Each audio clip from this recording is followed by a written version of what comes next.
Šajā klusajā, pārdomu pilnajā adventas laikā Daugavpils novada kultūras pārvalde sadarbībā ar Daugavpils novada domi ir nolēmusi rīkot labdarības akciju, kuras nosaukums ir Gribam paši.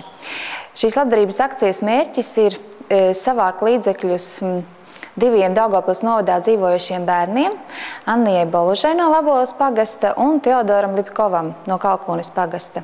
Annijai ir nepieciešams finansiāls atbalsts ārstu konsultācijai Minhenes ortopēdiskajā klīnikā, un Teodoram ir nepieciešams finansiāls atbalsts smagas slimības ārstēšanas procesā.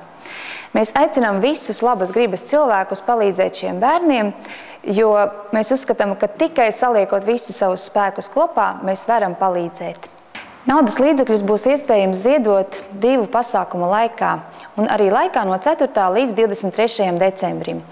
Un sāksim mēs labdarības akciju 4. decembrī, pirms 2. adventas svētdienas, kad pulksten 18. Daugavpils novada kultūras centrā notiks grupas Jumis Imanta Kalniņa dziesmu koncerts. Ziedojumu akcija noslēgsies 23. decembrī arī Daugavpils novada kultūras centrā, kad būs pirmssvētku koncerts.